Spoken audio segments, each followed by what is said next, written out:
Yes, ma'am. We have the statement that you put out yesterday condemning the WikiLeaks release, but what was the reaction from the president when someone informed him yesterday that these documents had come out and reports were coming out about the contents of the documents? I was not in the PDB when the president was directly briefed on this. This would actually not have been yesterday, but would have been sometime last week when, after we became aware of the upcoming release, the president was briefed by those in his daily intelligence briefing on the size and the scope of the information that was to become public. And obviously the Secretary of State and the State Department at a foreign minister level have been very active in discussions with our allies and our partners around the world about what is in these documents. I think it is safe to say that the president was, as an understatement, not pleased with this information becoming public. As you saw during the presidential campaign and as during his time in the White House, open and transparent government is something that the president believes is truly important. But the stealing of classified information and its dissemination is a crime. Have any world leaders called him to talk about the release or to complain about the contents? The calls have originated. The calls that our government has made have originated from the State Department and the Secretary of State. So I would refer you more specifically to them. The president has not been on the phone around this. Will he speak on this at all? Will he speak? Will he comment publicly on this issue? There's no plans for him to talk about this today. No. I know administration officials have been out there today talking about ways to tighten up the procedures Yes. for handling this material. Yes. But why was the information so vulnerable to being stolen in the first place? Well, Karen, I think we have and I speak a little bit for previous administrations as well. There is always the balance of need to know and need to share. If you look at one of the main critiques in the pre-9/11 intelligence world was a difficulty in information sharing about threats up and down and across different government platforms. That is something that I think each and every administration struggles with. Understand that we want soldiers on the front lines of battle to have the most up-to-date intelligence that's possible about the enemy that they face, the tactics that they use. That's important. It is obvious, though, that serious controls and oversight have to be in place in order to balance, as I said earlier, the need to know and the need to share. Specifically, the Department of Defense has made it much more difficult for somebody to get access to and to copy and move both this type and this volume of information, disabling the ability to, for instance, plug in a thumb drive or a CD and copy vast amounts of information, limiting the access to certain documents based on rank, greater oversight. All of those things, as well as, I don't know if you all heard the statement that Secretary of State just made, where she announced a similar review at the State Department, as well as Jack Lew's memo to agencies, reminding them of how one handles sensitive and classified information, and to convene groups to ensure that the best practices are being used and to evaluate whether those practices are sufficient to ensure that this type of information isn't released. How also want to ask you about tomorrow's meeting with Republicans. It's a 1-hour meeting from what we understand. And I'm wondering what you think can be accomplished in that 1 hour. You've talked about the tax cuts being the top issue and start. Is it possible to really make a lot of progress on both of those issues in 1 hour? And also, why was it downgraded from an initial invitation to dinner? Well, look, we obviously had an invitation several weeks ago that didn't work with the schedules of Republican leaders in the House and the Senate. And there are also caucus meetings tomorrow that go on in the early afternoon, which limit the amount of time that we have. But Karen, that's not to say that this is the first and only meeting. I think this is the first of many, many meetings over the course of the next several years as Democrats and Republicans, the White House and Congress are going to have to work together to solve some very difficult problems. You mentioned, I think, two that will be on the forefront of the president's mind. First and foremost, ensuring that taxes for middle-class Americans don't go up at the end of the year. And our safety and security, and as it relates to nuclear nonproliferation and the reduction of deployed nuclear weapons, is also something that the president will be focused on in that meeting. But I think this is the beginning of a new relationship with leaders in the House and the Senate. I think this is the beginning of a longer-term conversation about how we get to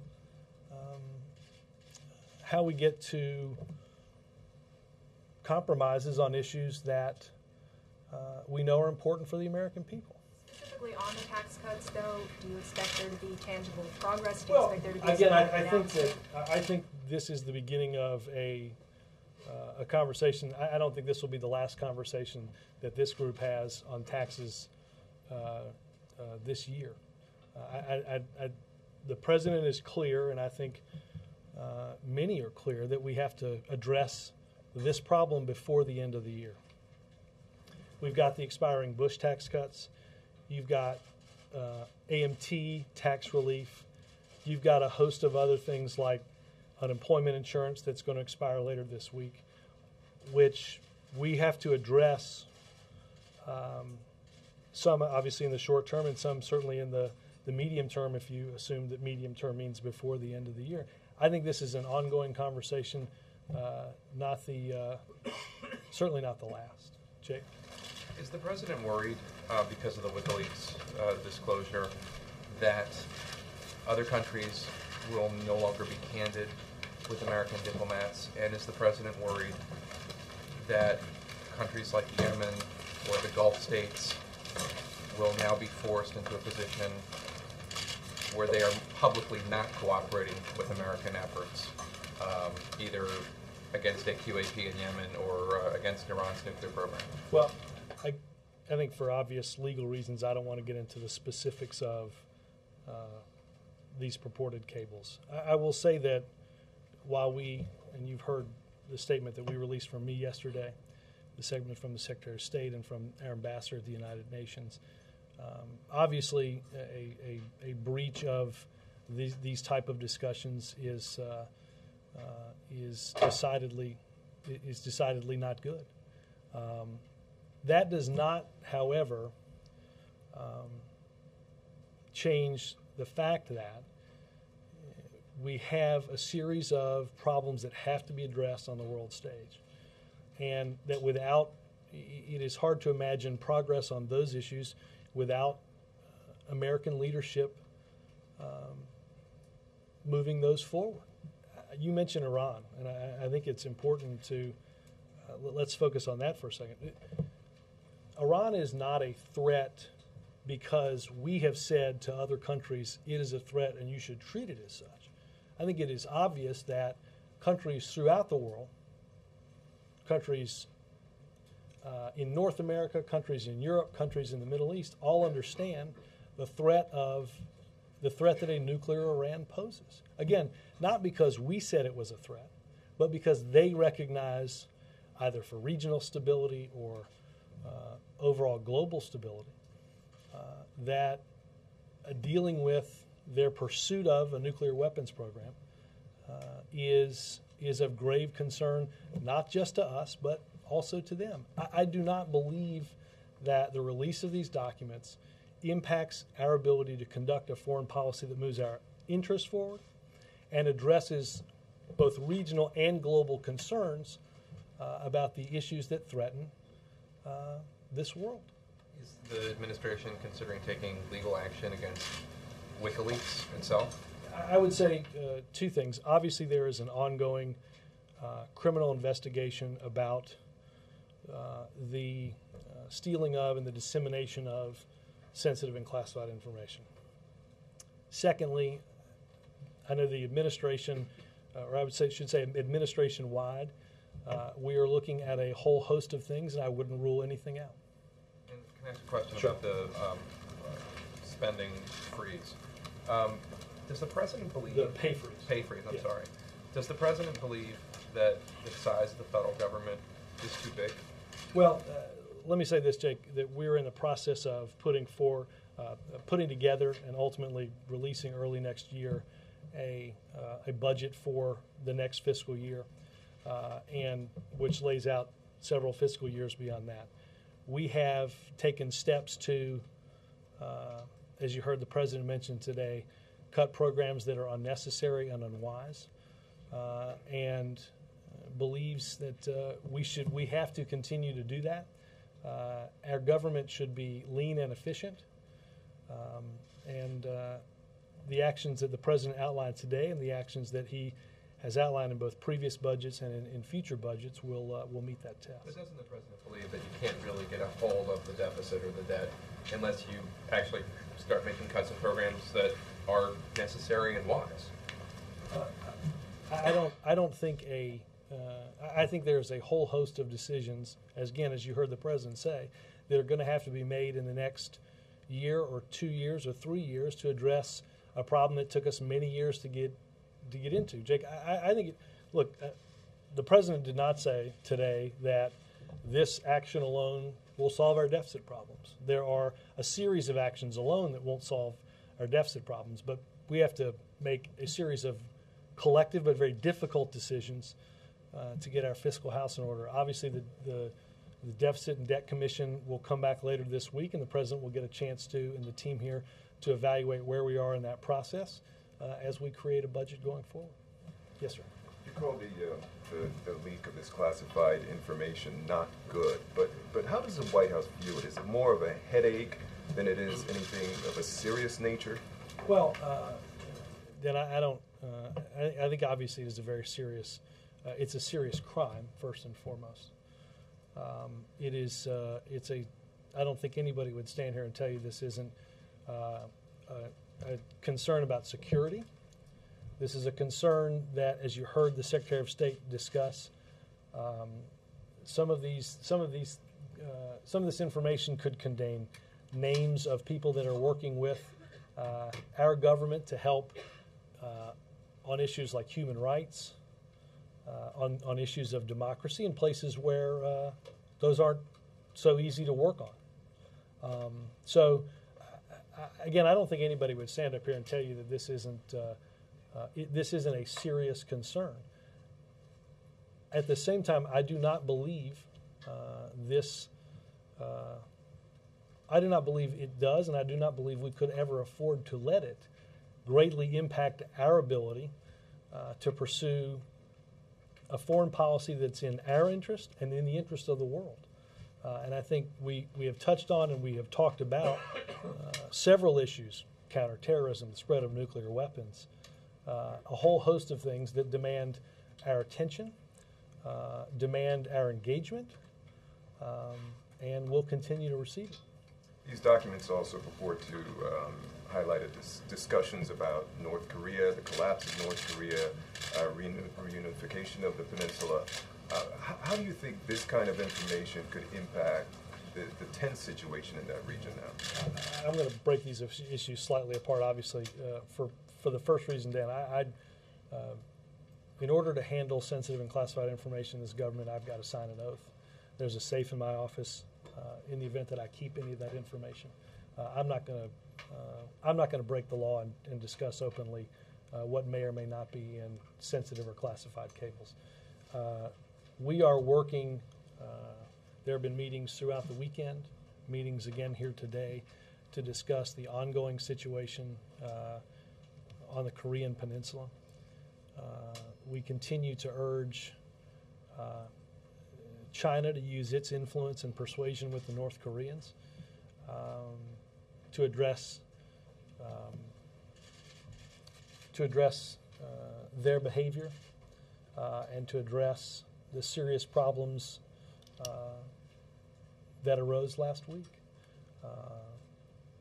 The information that may or may not be on the internet doesn't affect our ability to continue to focus on that. As obviously you heard the president say, there's not a stronger ally in that region of the world than the Republic of Korea.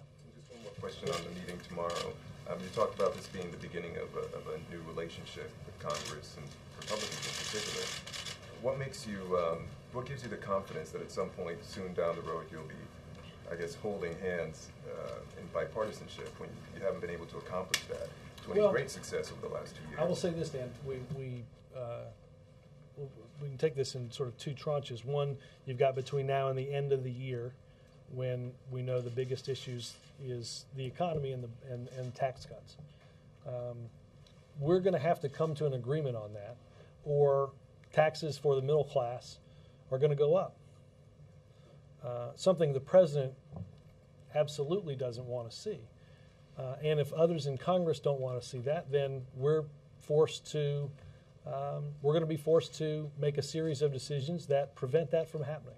That's going to be the basis for and the beginning of those conversations starting tomorrow. Next year, the House will be controlled by the Republicans, the Senate by the Democrats, and the presidency obviously unchanged, which by definition means to make progress on issues, to get legislation through Congress, it's going to take bipartisanship. I continue to believe that if you look at a sampling of public opinion after both right at the point of this election and afterwards, that you're led to the clear understanding that the American people want us to work together. They understand what's important for the American people, and they want to see two political parties that have legitimate differences work together for the common good of the people of this country. And that's what the president will bring to that meeting tomorrow, and I expect that leaders from both the parties will do the same. Jim. Robert, you said earlier that you have to balance the need to know and the need to share, and you talked about after 9/11, one of the big problems was there wasn't enough sharing of information, and also that troops in the field need all the information that they can get. Are you suggesting that in a free society, if you have a bad actor someplace, perhaps it's Bradford Manning, but that these things are simply going to happen, and you simply can't stop it from happening? No, I think two things, Chip. First of all, obviously, regardless of the walls that you set up, there are certainly going to be occasions in which people do not take their oath to their country seriously about protecting the access that they have or the information that they're given that is either sensitive or highly classified. I think that's been true for the history of our country. What the responsibility that our administration and every administration has, though, is to ensure that legitimate safeguards are put in place in order to ensure that the access that is provided is warranted based on your ability to get that information.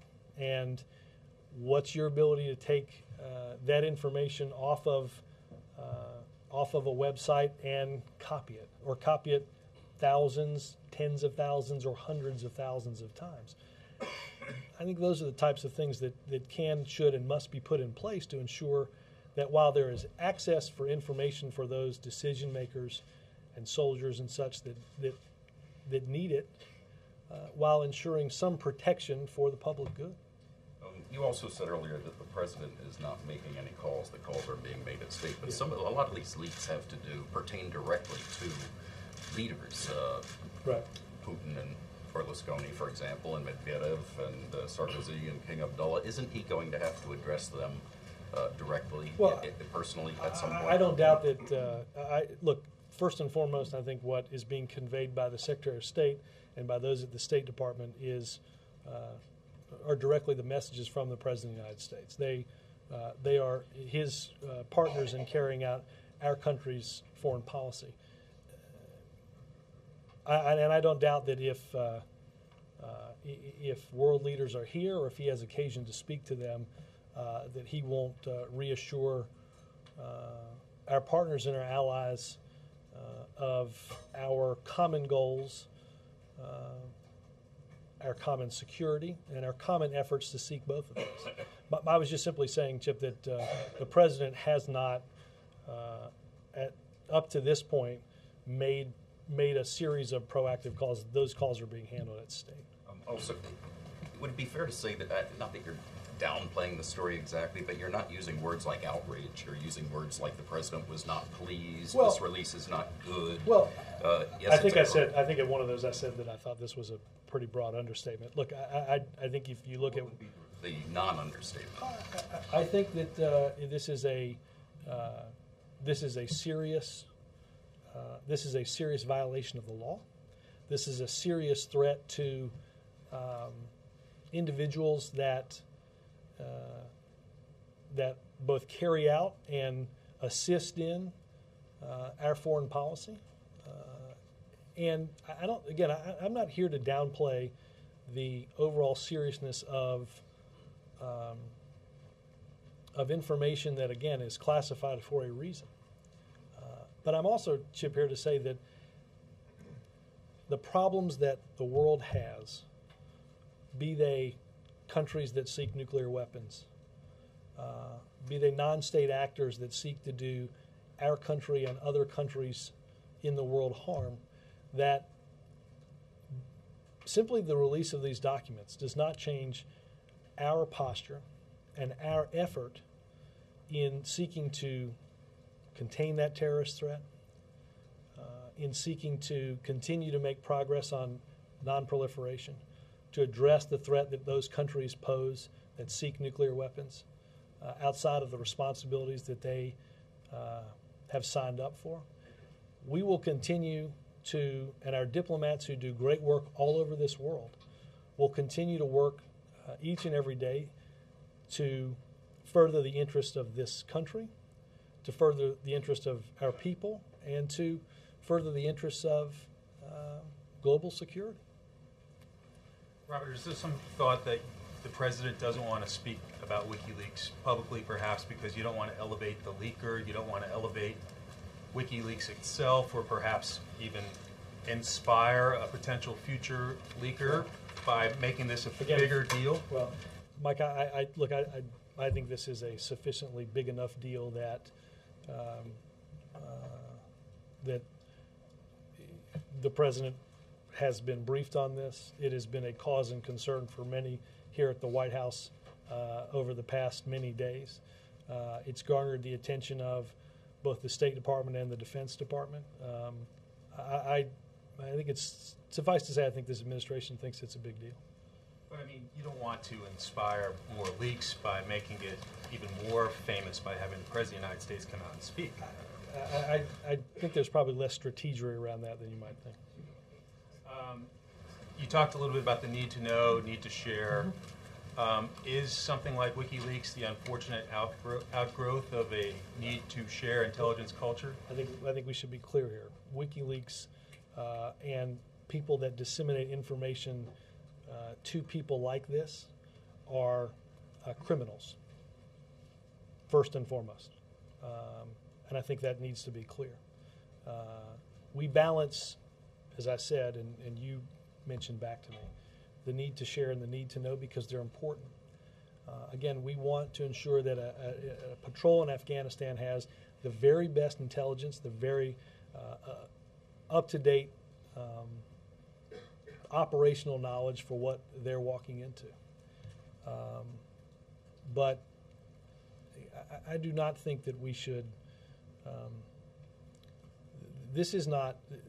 These are some of the challenges that we deal with, but understand that first and foremost, those that have been involved in the stealing of and the dissemination of this information are criminals. Finally, on the pay freeze, the timing of it, is that intended to show Republicans that a willingness to compromise on tough issues and perhaps set a tone ahead of the meeting? I would say this: the timing has everything to do with the fact that decisions had to be made by the end of the month, or pay raises. Different information it transpires that leads to an increase in pay, which the president froze today. I will say that I think whether it's freezing the pay of federal employees, whether it's looking for inefficiency or waste, I think this is this is an area under which Democrats and Republicans ought to be able to work together. And this was not intended to have anything to do with either the Fiscal Commission or the meeting tomorrow, but I think it does. It certainly highlights the fact that for all the back and forth and for all the this side versus that side, there are some things that that we believe in common, and we're going to have to find those areas and move those compromises forward to make any progress. Jack? First on WikiLeaks, you've used purported cables. Secretary Clinton used alleged cables. Is it fair to say that no administration person is going to confirm these on the record? I can on the record confirm that that's likely to happen. It's going to be used from here on out. Fair enough.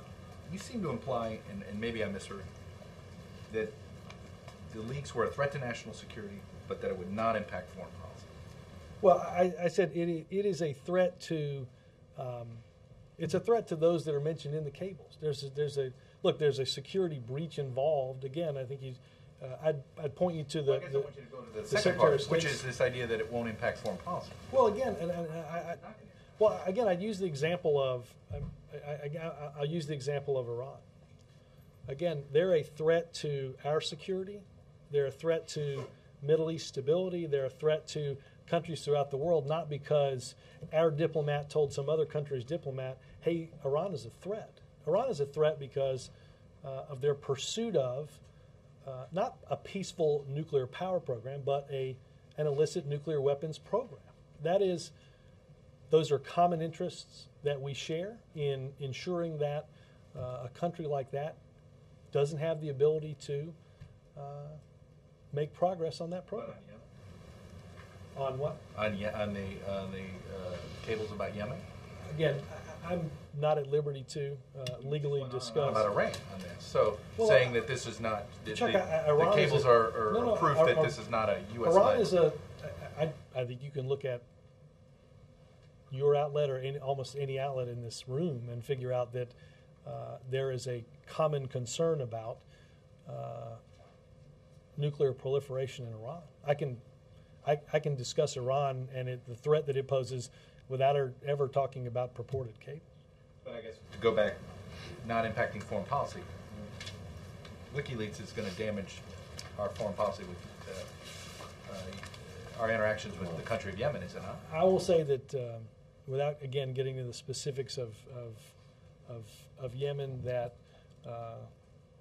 it is not just this country alone that shares a great concern about al-Qaeda in the Arabian Peninsula, the actors that are involved in that organization, and the harm and threat that they seek to export on a daily basis. Those are common concerns. There are common counterterrorism threats that will be met with a sense of common purpose in dealing with worldwide.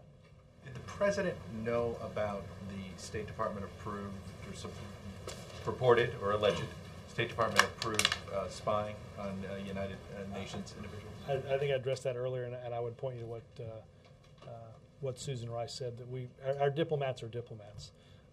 We're very proud of the work that our diplomats do in furthering our interests, in furthering the interests of the world.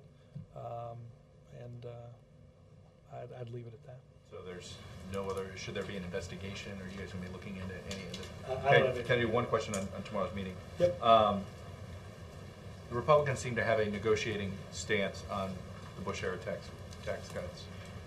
Is there a unified Democratic position that you guys are representing? They seem to want some sort of extension. They want full extension. Is there a unified Democratic position? Well, I think I think there's a unified position among most Democrats that I've seen that we simply cannot afford to borrow $700 billion to extend the tax cuts of those that make $1 million or $1 billion a year, or make in excess of $250,000 a year.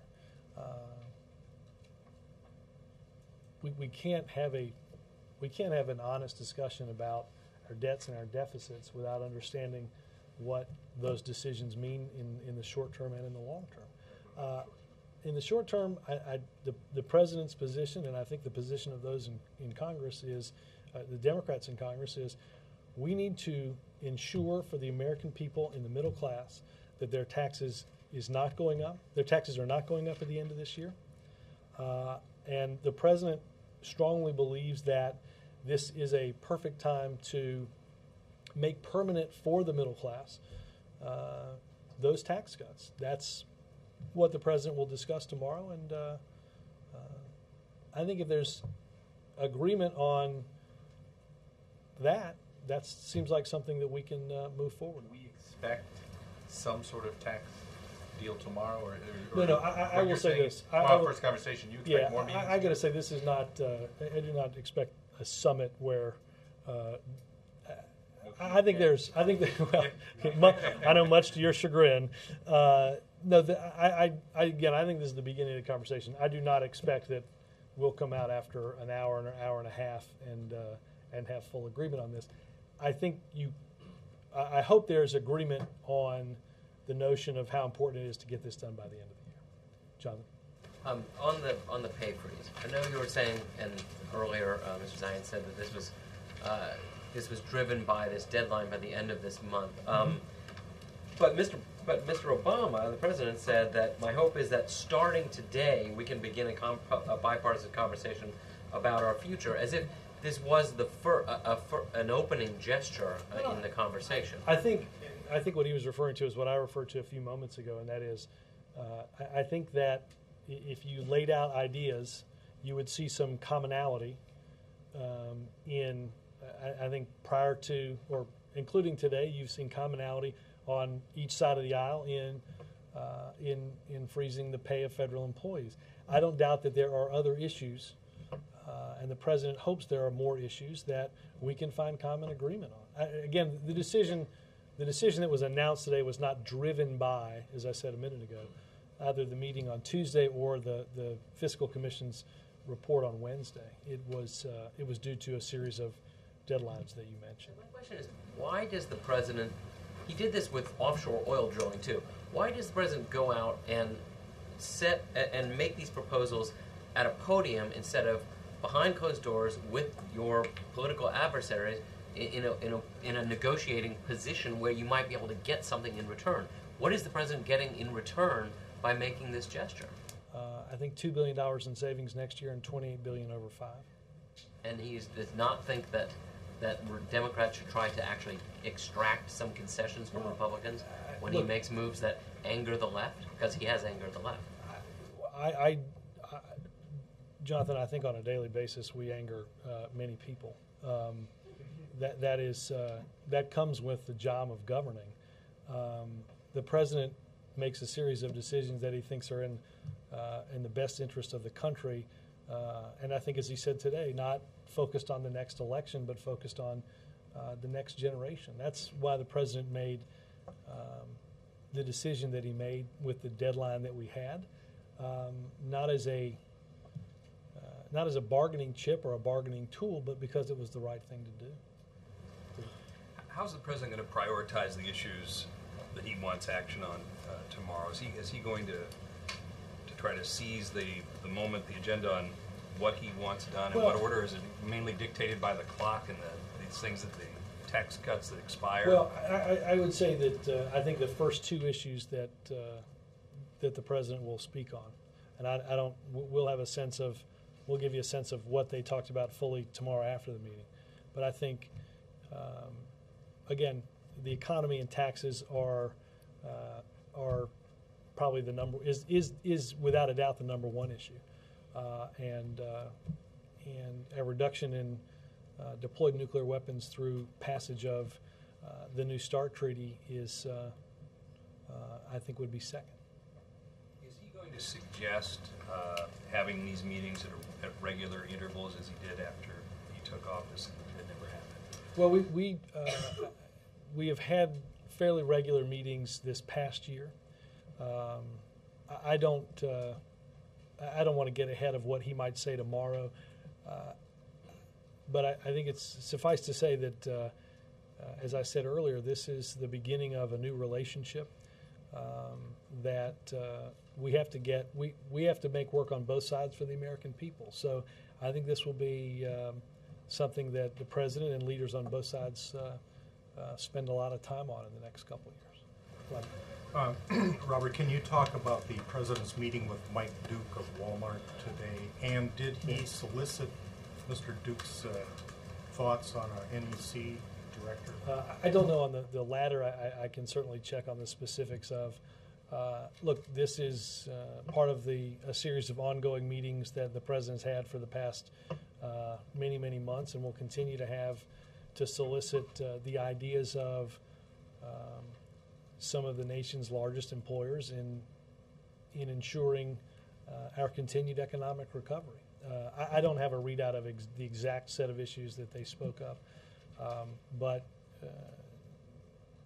it is fair to say that getting the insight and the ideas of those that employ so many is important to the economic decision making that the president and the team will have to make. Who initiated the meeting? I believe we did. And so this is part of the continuing outreach to business? Yeah, again, I point you back to lunches that have been had for going back to last year and certainly many months throughout the past year. Does the president want to have an NEC director named before leaving for Hawaii?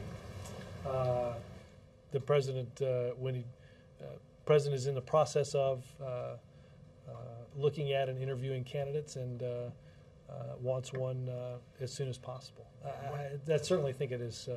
It's our hope to get it done by then. Okay. And one other sub-question, different subject. On North Korea, what is the president's assessment today now, given the situation, things that happened over the weekend, and does he still intend to call Hu Jintao? Well, look, in terms of your second question, Roger, when we have something scheduled and a call transpires, we'll let you know and we'll read that out. But I don't have anything. I don't have any guidance that updates me on that call. Mark. Robert, you said the tax cuts and the START were the two most important things, priorities. Does that mean that the president thinks that the list of things Harry Reid has said he wants to do in the lame duck is just too long? And No. I think I was asked from the point of view of what issues the president would prioritize. I do not think that's an exhaustive list of issues. There are obviously many, and let me leave that until we have a chance to discuss with you guys tomorrow what it is they did talk about. Obviously, there are a number of issues that will surface throughout just this week alone that are also on the lame duck calendar. Also, in terms of, you said it's not, the pay freeze isn't a bargaining chip, but is it supposed to be a symbol of his seriousness? It's symbolic. It's only $5 billion over 2 years. Is it supposed to be a symbol of his seriousness I keep about the thinking deficit? that $5 billion is actually a decent chunk of change. So I don't know that I would consider $5 billion to be symbolic. I think it's a lot of money. The down payment on his seriousness about the deficit, or what? How? Look, again, we've proposed a series of programs be cut or eliminated. We've proposed a non-security discretionary spending freeze.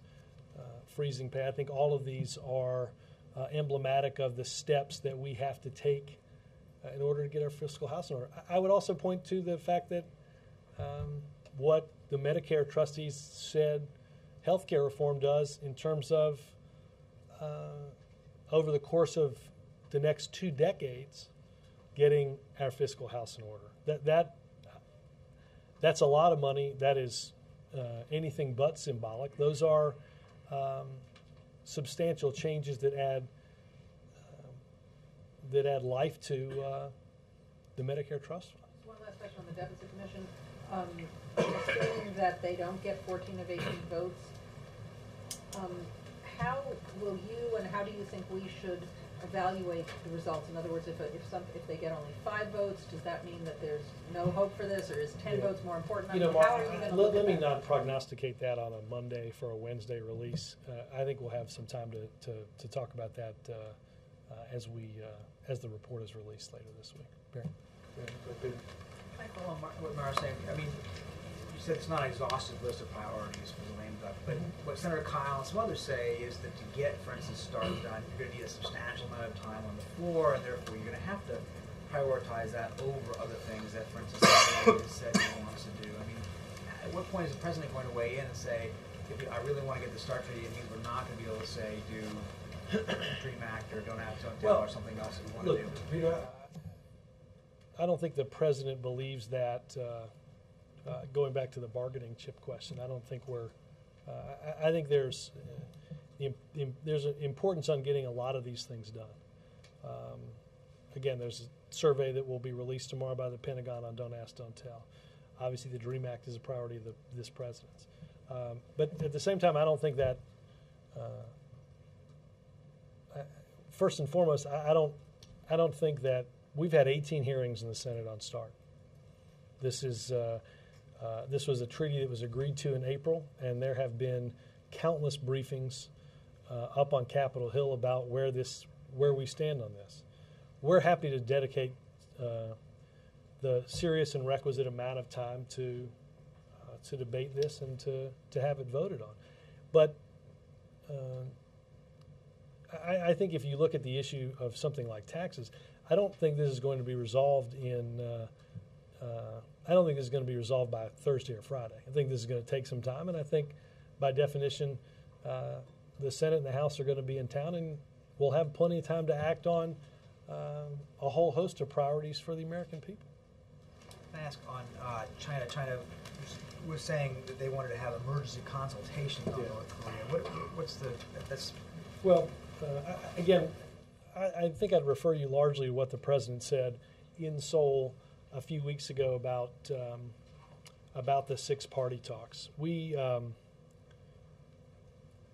Six-party talks cannot substitute for action by North Korea to comply with its obligations and to cease its destabilizing actions on the Korean Peninsula.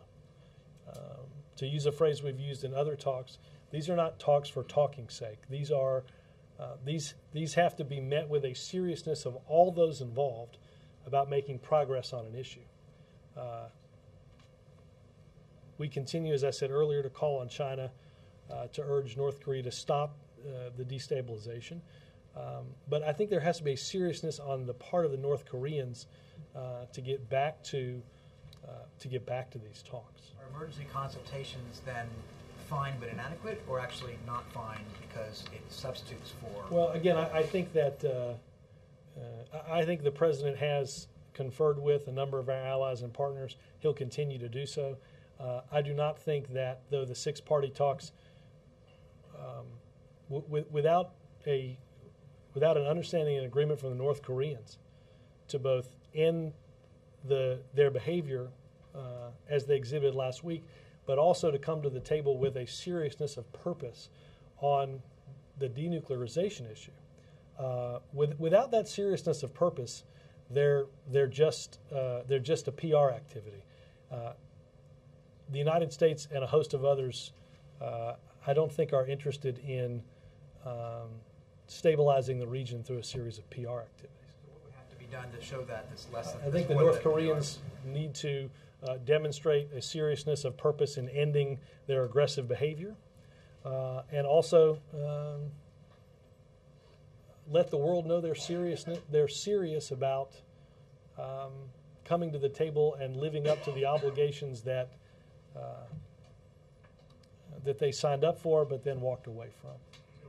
Not a PR thing, though. I mean, if they think- say, "Okay, we're not Well, shooting they today, can- we're they can- serious about I it." think there's a yes, there's a seriousness of purpose that they have to this point and through their aggressive behavior of last week and over the past several months, certainly not exhibited.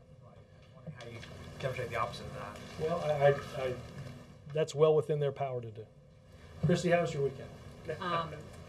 It was good until about 5 o'clock on Saturday or Friday afternoon. Thank you for asking. I just checking to see how. Your quarterback Pro really went BCS high. sports? Are you pro BCS I'm just You're supportive of the BCS system? I think there's one number one team in the country right now, Chuck, and I wanted to make sure Christy had I just wanted to make sure Christy had a enjoyable Thanksgiving holiday. The schedule body of work. Go ahead, I'm sorry. And your quarterback should really win high.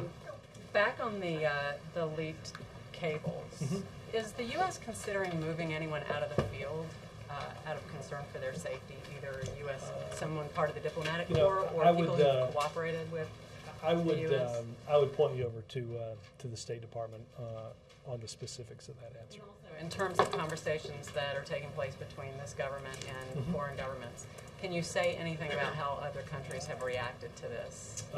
Again, I'd also, since those calls have happened at State, I'd point you to State on that. Go ahead. Robert, two questions. First on the meeting tomorrow. Have there been any discussions, back channel, phone conversations between the President and any of these Republican leaders? Why do we have to put the spotlight on this big, highly publicized meeting? Have there been meaningful discussions on any of these issues? Let me check on what calls the President has made. I know that he's, I believe has talked to at least one of the Republicans since just the congratulatory calls on the election. But Glenn, I don't. When you say put a spotlight on the highly publicized, we're looking at this as a working meeting. We're looking at this as and always have, as a way to begin a conversation on the priorities that are important, not for one political party, but for the American people. I'll leave the spotlights to you guys. Why does it have to take place in this sort of hothouse atmosphere as opposed to him beginning this new relationship in a way that doesn't involve 100 reporters staking out a meeting? I don't know if you guys want to get together and vote about not doing a readout and pictures around this, and we can just do this in a substantive way. But I don't actually work for a newspaper, Glenn. Second question. On the there aren't many jobs available. On the WikiLeaks, there's some information. You mentioned that these are criminal acts. Is there anything to this notion that some of the disclosures, while clearly obtained through or allegedly obtained through a criminal act, actually help policymakers and the American public make better decisions? For instance, there's a disclosure about a high-ranking Afghan official having $52 million in his possession, and as we know in the two previous document dumps, there are disclosures about civilian casualties. Do you think there is any good done by any of these three document dumps? I'm not going to get into discussing the specifics of what might be in those purported documents. I think we have our administration has sought through executive order on classification, through a series of transparency moves, sought to involve the American people in the decision making of and the decision making of government, and that's something that is very important to this president, to this administration. I think again, I point you to what the Secretary of State said. There is a need to to have confidential and private discussions with a whole host of people when you're conducting a robust foreign policy. That is important, and that will always be important. I think the president believes there can be and should be a balance to that. But at the same time,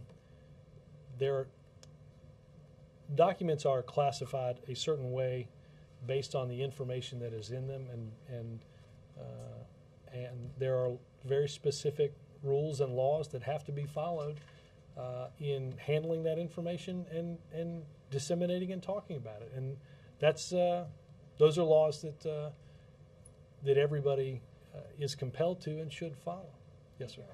Robert, on the Pentagon report, which is set for release tomorrow, has the president seen the report yet? Does he have any expectations for what impact it's going to have on the weekly efforts in land acquisition? I believe the president. Let me double check on. I believe the president has seen parts of, but I will double check on that. I think the president right now is in the Oval Office meeting with the Joint Chiefs about this issue and about the report. We look forward to the presentation by Secretary Gates and Admiral Mullen tomorrow, and then their testimony later in the week. I don't want to get ahead of their putting the report out in terms of commenting. I will double check as to see whether or not the president has indeed been briefed on or seen portions of the report. Regarding this meeting that's taking place right now, is the president going to attempt to convince the Joint Chiefs to come out in favor of repeal and lame duck? We will get you a readout from the meeting that I was going to be in, but through a series of scheduling things, I had to push this back. So I'll get a readout from that meeting. Over in the Senate, back in September, a lot of senators said they were voting no on the motion to proceed with the defense authorization bill because they didn't feel that the amendment process was fair. Has the White House issued Senator Reid any sort of guidance on how to handle the amendments when the bill comes up next time around? I mean, obviously, I think they've made some decisions about some amendments and some amendments that will be taken out and voted on separately. I think Senator Reid has talked about that in terms of the DREAM Act. Let me add that to the list to talk with the Legislative Affairs in terms of guidance that we've given to Senator Reid. In September, does the president believe that the amendment process was fair that Senator Reid set up in September? I think that the president strongly believed that this was an issue that can and should be solved legislatively. Encouraged the Senate to act legislatively on the defense authorization bill, and particularly changing "Don't Ask, Don't Tell." That's our position now, and I don't anticipate that the release of the report will do anything but strengthen that case. Thank you. Thanks.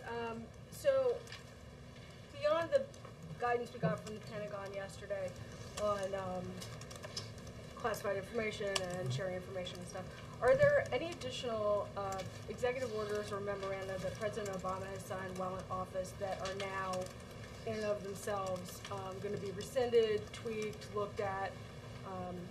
Can you give me a couple? Well, I don't know. There were like 5 or 6. I went through the yesterday and started looking at them, and I just wasn't sure whether the release from the Pentagon, covered everything, or whether there's additional stuff going in that. Let me take that and check with NSC. Particularly, yeah. Thanks. So, as a matter of course, the president is not making calls on WikiLeaks to leaders. Does that mean that, as a matter of protocol, he will not discuss WikiLeaks with leaders? Like, for example, next time he talks to the leader of Pakistan, is it just not coming up? Everyone's decided that it's not going to be discussed? As I said earlier, I don't doubt that my answer to the earlier question was based more on whether or not he had been making those calls, and that those were being handled at state, through the Secretary of State, and at the foreign minister level. I do not, though, doubt that that it's a topic that could come up, and if it does come up in his dealings next with foreign leaders, that he certainly will address it. I don't doubt that. I think ensuring with our allies and our partners around the world that listening to their concerns and ensuring that confidential conversations are handled responsibly and confidentially is important to not just to those countries but also to this president. All right, thanks, guys.